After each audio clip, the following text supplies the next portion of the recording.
13절에서 25절입니다.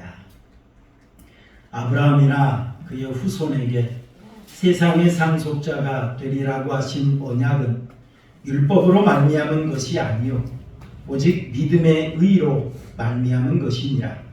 만일 율법에 속한 자들이 상속자이면 믿음은 헛것이 되고 약속은 파기되었느니라. 율법은 진노를 이루게 하나니 율법이 없는 곳에는 범법도 없느니라. 그러므로 상속자가 되는 그것이 은혜에 속하기 위하여 믿음으로 되나니 이는 그 약속을 그 모든 후손에게 굳게 하려 하심이라.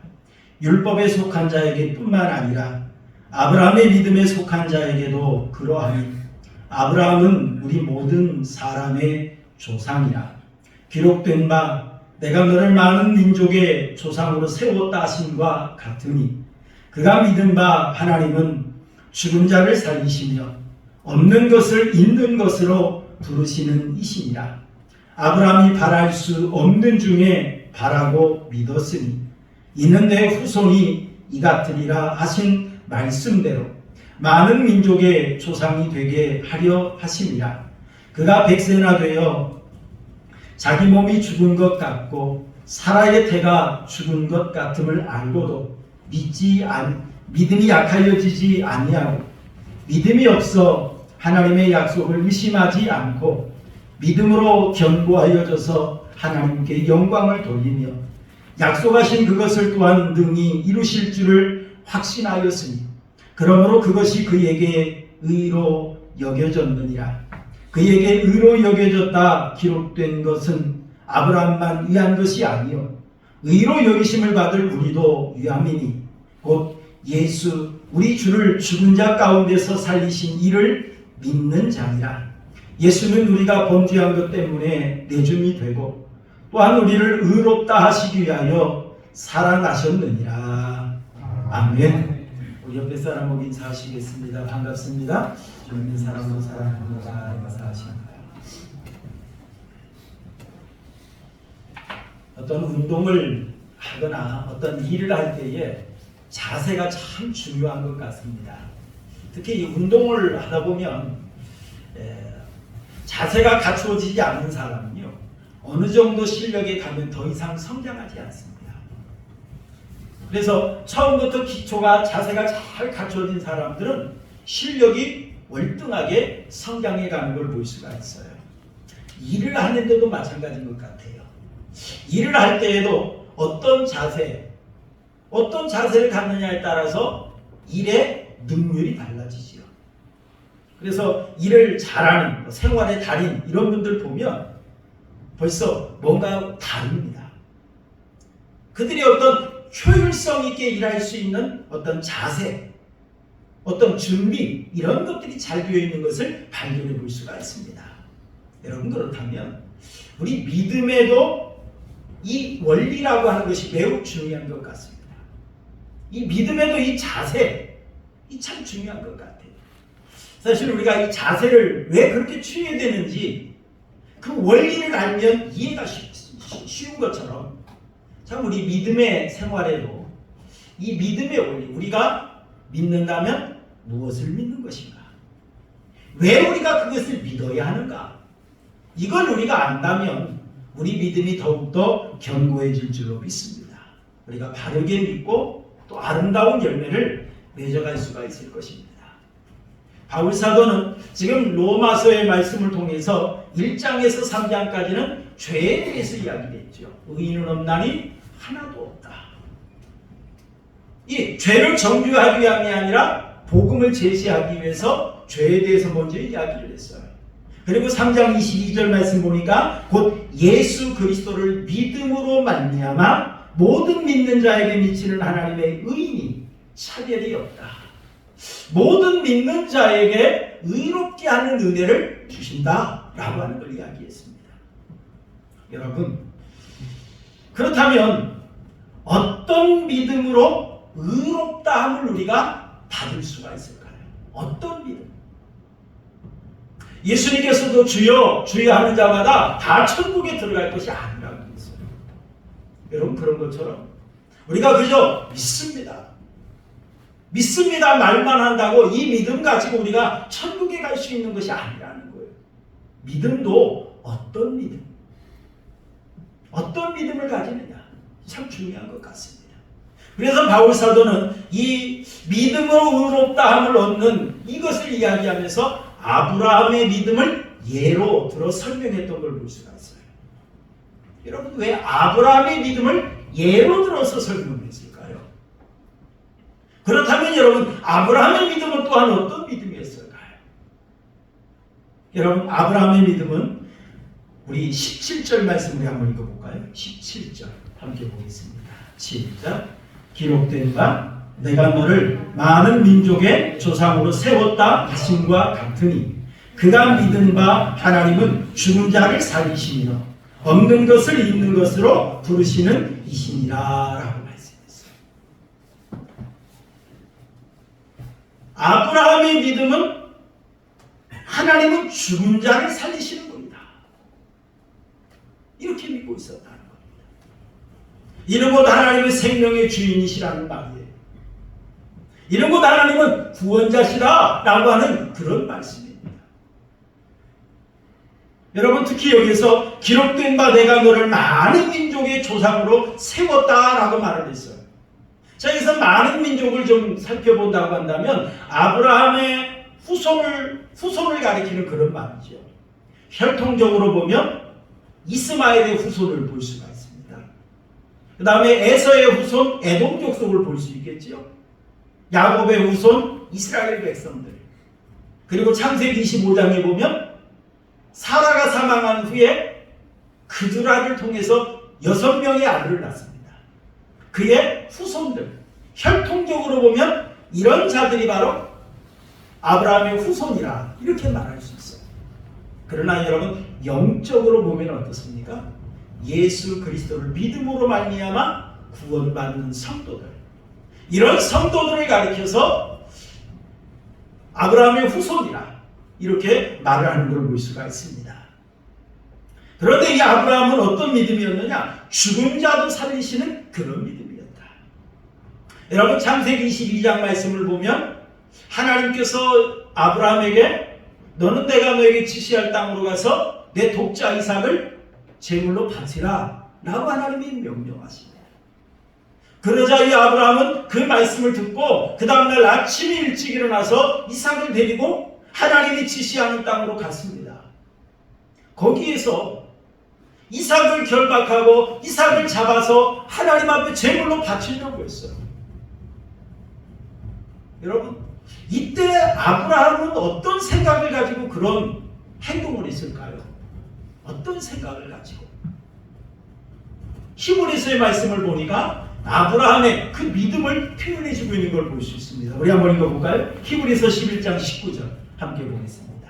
히브리서 11장 19절 시작. 그가 하나님이 능히 이삭을 죽은 자 가운데서 다시 살리실 줄로 뭐하신지라 생각한지라. 하나님께서 내가 지금 이 이삭을 칼로 죽여서 번제물로 바친다 할지라도 하나님은 그 아들을 죽은 자 가운데서 살리실 줄로 생각했다. 이런 건 믿었다. 그런 말이에요. 여러분 사무엘의 어머니 한나의 기도를 통해서도 우리 하나님은 어떤 분이신가를 우리는 발견해 볼 수가 있습니다. 한나가 아이를 낳지 못하자 많은 고통을 당했어요. 괴로움을 당했어요. 그래서 너무너무 고통스러워서 하나님의 성전에 나가서 기도합니다. 그때에 사무엘상 2장 6절 보니까 이렇게 고백을 했어요. 여호와는 죽이기도 하시고 살리기도 하시며 스월에 내리게도 하시고 거기에서 올리기도 하시는도다 그랬습니다. 이 한나가 하나님 앞에 믿음으로 기도하는데 하나님은 죽이기도 하시고 살리기도 하시지 않습니까? 스월, 지옥에 내리기도 하시고 거기에서 끌어올리기도 하시는 그런 하나님 아닙니까? 그런 하나님께서 허락하시면 나에게 아들을 주실 수 있습니다. 아들을 주세요. 그러면서 기도했다. 이 한나의 너의 기도를 통해서 우리 하나님은 죽이기도 하시고 살리기도 하시는 하나님이다 라고 하는 걸 표현했던 걸 볼 수 있습니다. 다윗도요, 시편 36편 9절 말씀을 보니까 진실로 생명의 원천이 주께 있사오니 라고 말했어요. 원천이라고 하는 말은 근원이라고 하는 그런 말이에요. 생명의 근원은 하나님께 있습니다. 다윗도 이렇게 고백을 했던 걸 볼 수가 있습니다. 여러분, 우리 예수님은 이 땅에 오셔서 많은 기적을 행하셨죠. 그 중에 여러분, 죽은 나사로를 살리셨어요. 나인성 과부의 죽은 아들을 살리셨어요. 백부장 야이로의 죽은 딸을 살리셨어요. 왜 이런 기적을 행하셨을까요? 이런 기적을 행함으로 인하여서 하나님이신 예수님이 곧 생명의 주입니다. 정말 우리에게 구원의 은혜를 베풀어 줄 수 있는 그러한 하나님이다라고 하는 것을 나타내 보여주신 겁니다. 그걸 증거해 주신 거예요. 여러분, 우리 하나님은 이처럼 죽은 자를 살리는 그런 생명의 주인이십니다. 아브라함은 이러한 하나님을 믿었다라고 말씀하고 있어요. 그리고 여러분, 또 17절 말씀을 다시 보니까 어떻습니까? 또 아브라함은 뭘 믿었습니까?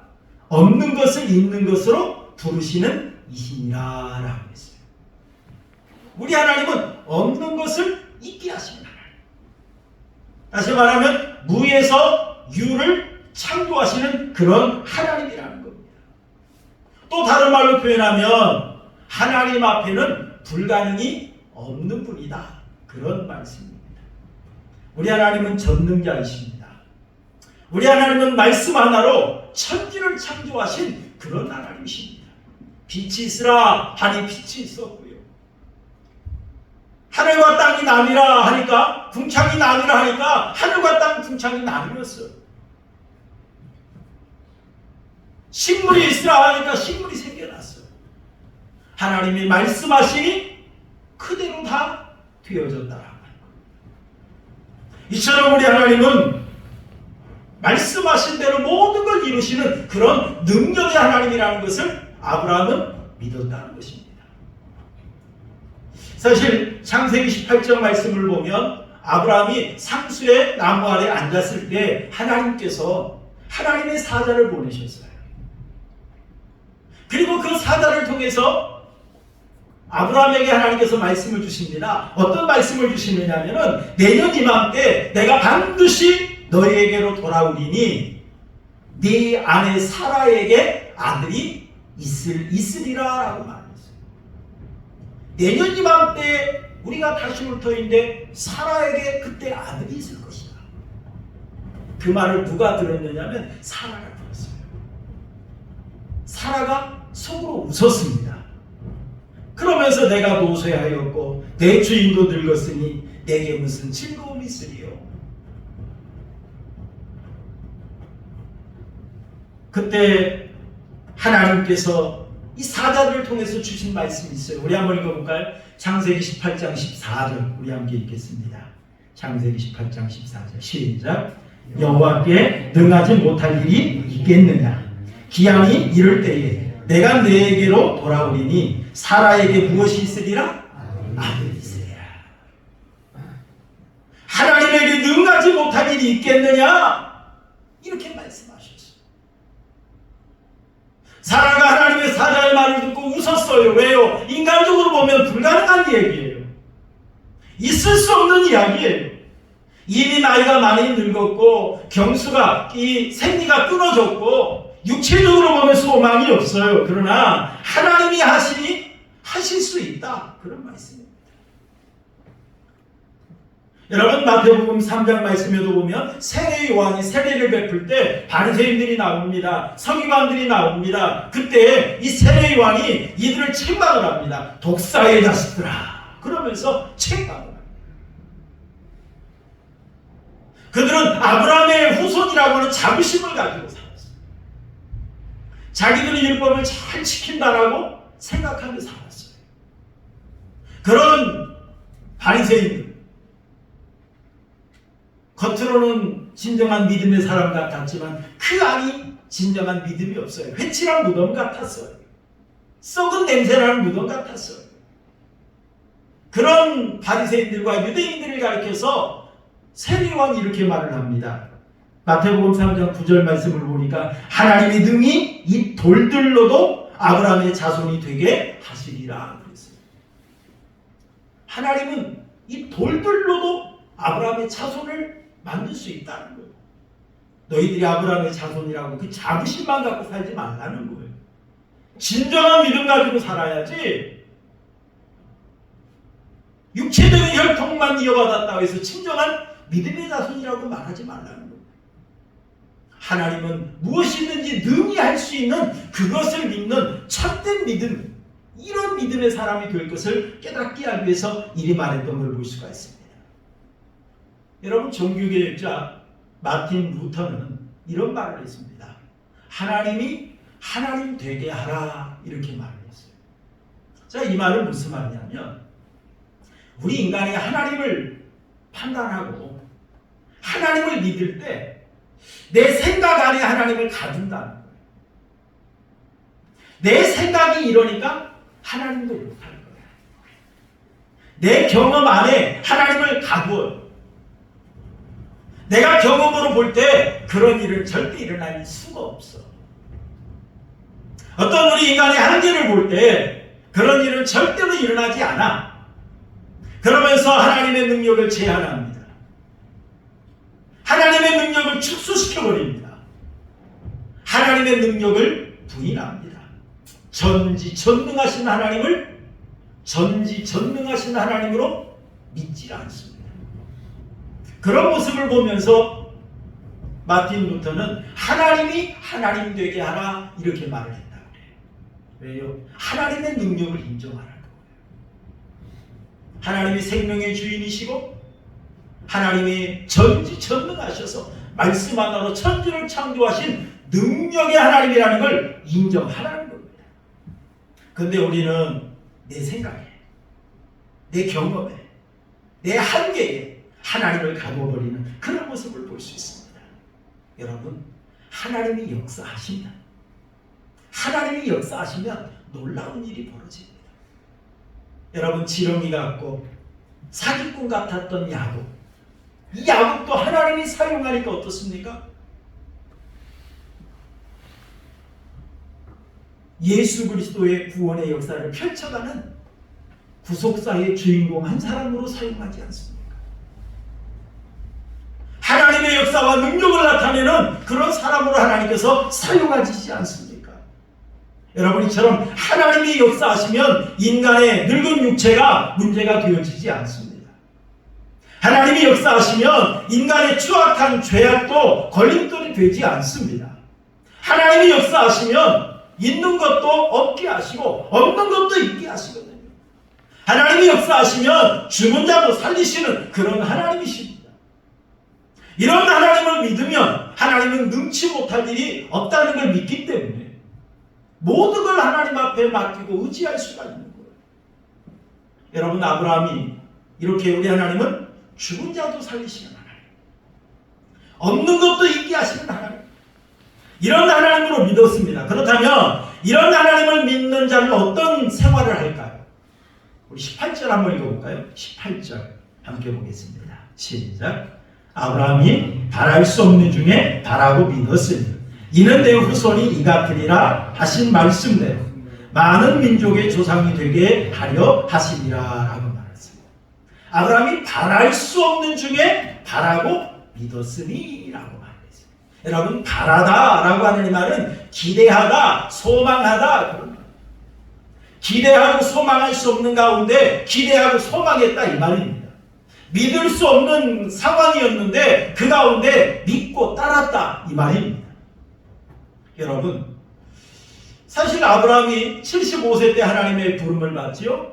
너는 너의 본토 친척 아비 집을 떠나 내가 너에게 지시할 땅으로 가라. 하나님이 말씀하셨어요. 그리고 약속하십니다. 내가 너로 큰 민족을 이루고 내게 복을 주어 내 이름을 창대하게 하리니 너는 복이 될지라 라고 하시면서 하나님께서 약속을 해주셨어요. 자, 그러자 아브라함이 어떻습니까? 하나님의 말씀을 따라갔다 라고 12장 4절에 창세기 12장 4절에 말씀하고 있습니다. 말씀을 따라갔다. 자, 하나님의 말씀에 의지해서 말씀을 따라서 아브라함이 길을 떠났습니다. 그런데 그 길은 어떻습니까?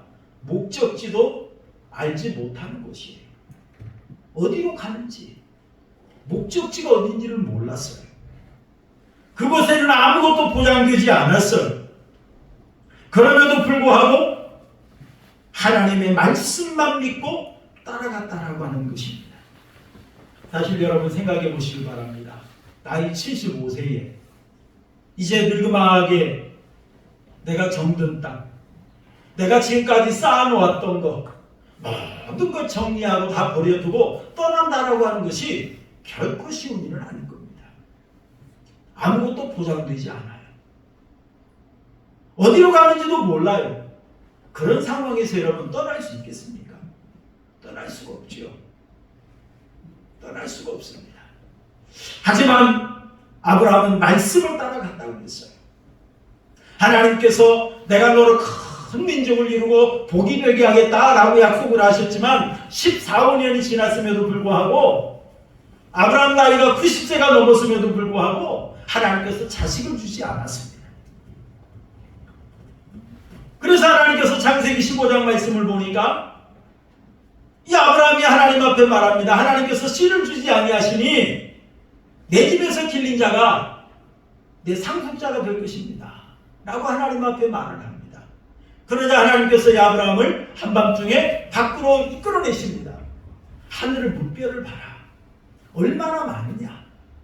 내가 내 자손을 이와 같이 하리라 라고 하나님이 말씀하셔요. 사실 여러분 어찌 보면 이 말씀이 그 당시 아브라함에게는 너무 황당하게 들리는 그런 말씀일 수도 있습니다. 하나님이 75세에 부르셔서 내가 너를 큰 민족을 이루게 하겠다. 복이 되게 하겠다. 그때 약속하셨거든요.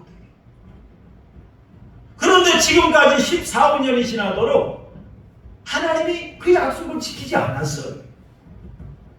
그런데 하늘의 무뼈를 가리키면서 말씀하시기를 하늘의 무뼈를 네가 셀 수 있나 한번 보라는 거예요.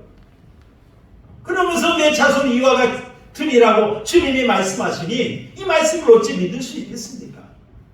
하지만 아브라함은 어떻습니까? 그 말씀을 믿었다고 했어요. 그러다 하나님께서 그를 의롭다고 인정해 주셨다라고 말씀하고 있습니다. 여러분, 이러한 약속을 받은 후에도 자식이 생기지 않았습니다. 우리 19절 한번 읽어볼까요? 19절 함께 봅니다. 시작. 그가 100세나 되어 자기 몸이 죽은 것 같고 사라의 태가 죽은 것 같음을 알고도 믿음이 약하여지지 아니하고 라고 말했어요. 그 후에도 약 10여 년이 지나서 정확히는 제가 볼 때는 99세가 맞습니다. 99세. 거의 10여 년이 지나서 99세, 100세가 되었는데도 하나님께서 그동안 주시지 않았어요. 그래서 그 아브라함의 육체, 사라의 육체 상황을 보니까 어떻습니까? 자기 몸이 죽은 것 같고 라고 말했어요.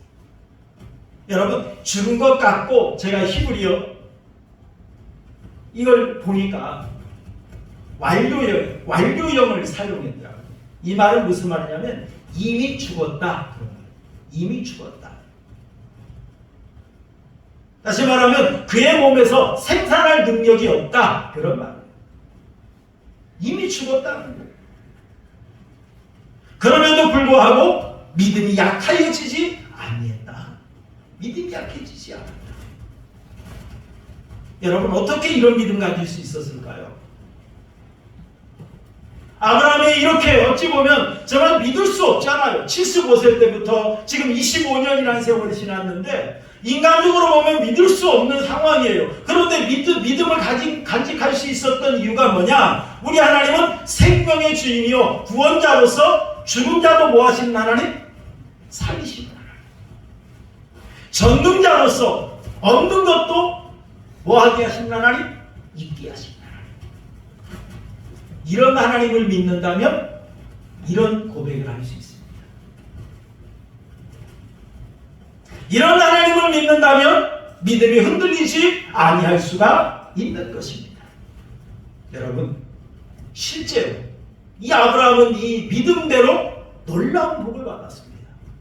여러분, 그 후에 사라가 이삭을 낳았습니다. 그리고 사라가 사망을 한 후에 창세기 25장 1절 말씀을 보니까 아브라함이 후처를 맞이하였으니 그의 이름은 그두라라 라고 말을 합니다.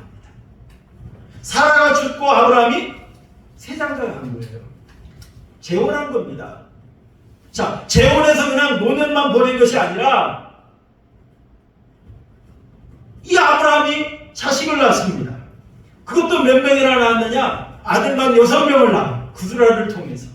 그의 이름이 시므란, 욕단, 무단, 미디안, 이스박, 수아. 그리고 175세에 사망을 했습니다. 여러분, 인간적으로 보면, 육체적으로 보면 소망이 없어요. 이미 죽었다. 판정받은 그런 상황이에요. 그런데 하나님은 생명의 주인으로서 죽은 자도 살리시는 하나님, 창조주로서 전능자로서 없는 것도 있게 하시는 하나님, 이 하나님을 믿고 믿음이 흔들리지 않으니까 하나님께서 어떻습니까? 사라가 사망한 후에 세 장가 들어서 6명의 아들을 낳을 수 있도록 하나님이 역사하셨다는 거죠. 이처럼 우리 하나님은 살아계신 하나님이라는 사실을 여러분 믿으시길 바랍니다. 우리 하나님은 전능하신 하나님이세요. 생명의 주인이십니다. 이런 하나님을 믿는다면 우리 믿음이 흔들릴 이유가 없겠지요. 그래서 바랄 수 없는 중에 바랐다라고 말을 합니다. 그리고 또 아브라함의 믿음은 또 어떤 그 하나님을 이렇게 믿다 보니까 어떤 삶을 살았느냐. 우리 21절, 22절 한번 읽어볼까요? 21절, 22절 함께 봅니다. 시작. 약속하신 그것을 또한 등이 이루실 줄을 확신하였으니 그러므로 그것이 그에게 무엇으로 여겨졌느니라? 의로 여겨졌느니라. 약속하신 그것을 능히 이루실 줄 확신했다. 여러분, 약속이 뭡니까? 내가 너를 큰 민족을 이루게 하겠다. 내가 너로 하여금 복이 되게 하겠다. 아브라함아, 저 물결을 봐라. 네가 셀 수 있나 봐라. 내가 내 자손을 저 물결과 같이 많아지게 하겠다. 하나님이 약속해 주셨어요. 그 약속을 말합니다. 자, 이미 하나님이 그 말씀하신 지 세월이 오랜 세월 지났어요. 인간적으로 보면 육체의 한계가 끝이 났어요. 그럼에도 불구하고 능히 이루실 줄을 확신했다. 믿었다 이 말이죠. 믿었다. 여러분, 사실 여러분, 믿음이란 뭡니까? 믿음이란 믿을 수 없는 것을 믿는 것이 진짜 믿음이에요. 우리가 확인하고 우리가 뭐 다 검색해보고 그리고 나서 믿는 것은 어찌 보면 진짜 믿음 아니에요. 믿을 수 없는 것을 믿는 게 이게 믿음이잖아요. 그래서 여러분, 히브리서 11장 1절 보니까 믿음은 바라는 것들의 실상이요 보지 못하는 것들의 증거니 이렇게 말하잖아요. 이게 진짜 믿음이라는 거예요. 사랑하는 성도 여러분, 하나님께서 아브라함에게 주신 은혜 중에 은혜가 뭐냐면 믿음의 은혜라는 사실이에요. 믿음의 은혜입니다. 하나님은 생명의 주인으로 구원자로서 죽은 자도 살리시는 하나님. 우리 하나님은 전능자요 창조주로서 없는 것도 있게 하시는 하나님, 무에서 유를 창조하시는 그런 능력의 하나님, 이런 하나님을 믿는 이 믿음을 하나님이 선물로 주셨어요. 그리고 그 믿음 가지고 바랄 수 없는 가운데 바라고 믿을 수 없는 가운데 확실함의 믿음으로 나아갈 때 하나님은 그 아브라함을 모시고 의롭다고 인정해 주셨어요. 그래서 여러분, 아브라함이 구원 얻은 것 자체가 하나님의 놀라운 은혜인 줄 믿으시길 바랍니다. 하나님의 놀라운 은혜예요. 그런데 여러분, 이 은혜를 아브라함에게만 주셨을까요? 우리 23절, 24절 우리 함께 읽겠습니다. 23절, 24절 시작. 그에게 의로 여겨졌다 기록된 것은 아브라함만 위한 것이 아니요 의로 여기심을 받은 누구도 위함이니 우리도 위함이니 곧 예수 우리 주를 죽은 자 가운데서 살리신 이를 믿는 자니라 라고 말을 합니다. 자, 하나님께서 아브라함에게 이 믿음 주셨어요. 그리고 이 아브라함의 이야기를, 아브라함의 믿음을 오늘 우리에게 들려주신 이유가 뭘까요? 아브라함과 나와 무슨 상관이 있지요? 그런데 하나님은 아브라함의 믿음을 오늘 우리에게 들려주십니다. 23절 말씀을 보니까 그에게 의로 여겨졌다 기록된 것은 아브라함만 위한 것이 아니요. 자, 이 말은 무슨 말입니까? 아브라함에게만 적용된다는 것이 아니에요. 하나님께서 아브라함에게 귀한 믿음 주셨고 그 믿음을 믿을 때 하나님은 의로 여기셨는데 이 은혜는 아브라함에게만 주신 것이 아니라 의로 여기심을 받은 우리도 위함이니 라고 24절에 말하지 않습니까? 우리도 위함이니. 여러분, 아브라함이 하나님의 주신 믿음을 믿음으로 말미암아 의롭다고 인정받았던 것처럼 정말 하나님의 귀한 동일한 은혜를 받고 믿음으로 고백하는 자는 하나님께서 동일하게 의롭다고 인정해 주신다. 그런 말씀입니다. 여러분, 그런데 이 믿음의 핵심이 뭡니까? 믿음의 핵심이 24절에 정리해 주지요. 곧 곧 예수 우리 주를 죽은 자 가운데서 살리신 이를 믿는 자니라. 정말 하나님께서 아브라함의 믿음을 통해서 나타내시고자 하시는 것이 있습니다. 그게 뭐냐? 죽은 자도 살리시는 하나님, 없는 것도 있게 하시는 하나님. 정말 예수 하나님께서 장차 우리의 죄를 사하시고 우리를 구원하기 위해서 독생자를 이 땅에 보내실 것입니다.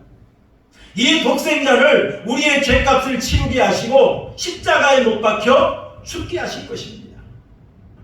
그리고 하나님께서 우리를 의롭다라고 의인으로 다시 거듭나게 다시 새 생명을 얻게 하기 위해서 예수님을 죽은 자 가운데서 살리시게 하실 것을 하나님은 이미 계획하고 계셨어요. 이것을 아브라함에게 희미하게나마 하나님은 보여주신 거예요. 믿을 수 있도록 해주신 거예요. 그런데 오늘 우리에게는 어떻습니까? 이런 예수님의 역사가 과거 역사적으로 성취된 놀라운 역사였고 신약의 말씀을 통해서 이걸 우리에게 분명히 알게 하셨고 믿어지게 하셨다. 이러한 예수님의 놀라운 대속의 은혜를 믿는 자, 그런 자가 진정 하나님 앞에 의롭다고 인정받는 자다라고 하는 것을 바울 사도는 말하고 있는 겁니다. 여러분 25절 한번 읽어볼까요? 25절 여기가 핵심입니다. 함께 봅니다. 시작. 우리 예수는 우리가 범죄한 것 때문에 내줌이 되고 또한 우리를 의롭다 하시기 위하여 뭐 하셨느니라? 살아나셨느니라. 내줌이 되었다. 내주었다. 십자가에 못 박도록 우리의 죄값으로 내주었다. 그런 말이에요. 그리고 살아나셨다. 부활하셨다. 이 말입니다. 많은 사람들이 말합니다. 어떻게 죽은 자가 살아납니까? 어떤 자들은 말해요. 어떻게 처녀가 잉태하느냐고. 어떻게 동정녀 마리아가 예수님을 잉태할 수 있느냐고. 예, 인간적으로 보면 그 말이 됩니다. 그러나 우리 하나님은 인간의 한계에 갇히시는 하나님이 아니에요. 우리 하나님은 생명의 주인이십니다. 구원자이십니다. 죽은 자도 살리시는 하나님이십니다. 우리 하나님은 전능자예요. 창조자예요. 없는 것도 있게 하시는 하나님이십니다. 그런 하나님이 예수님을 죽은 자 가운데서 살리지 못할 이유가 없잖아요. 우리 하나님께서는 우리를 의롭게 하시고 우리를 구원하기 위해서 아담과 하와가 에덴 동산에서 범죄했을 때 그때 하나님은 이미 구원자로서 예수 그리스도를 예비해 놓으셨고 이 예수 그리스도의 십자가의 은혜 이걸 믿는 자들에게 하나님은 구원의 은혜를 베푸시기로 하나님은 계획하셨어요. 그리고 이를 믿는 자들을 의롭다고 하나님은 인정해 주시기로 작정하셨던 것입니다. 여러분, 죄의 삭은 사망이다. 로마서 6장 23절 말씀이죠. 죄의 삭은 사망입니다. 그렇다면 여러분, 이 죄가 없어지면 뭐도 없어질 수 있어요? 사망도 없어질 수 있어요. 왜요? 죄의 삭은 사망인데 죄가 없어지면 사망도 사라지는 거죠. 여러분, 그래서 죄를 사하는 권세가 있다, 이 말은 죽은 자를 살리는 권세가 있다, 이런 말도 되는 겁니다. 마태복음 9장 6절 말씀 보니까 예수님이 말씀합니다. 인자가 세상에서 죄를 사하는 권능이 있는 줄을 너희로 알게 하려 하노라. 이렇게 말씀하셨어요. 죄를 사하는 권세가 있다는 것은 곧 죽은 자를 살리는 권세가 있다는 거예요. 그걸 예수님이 나타내시길 원하셨던 겁니다.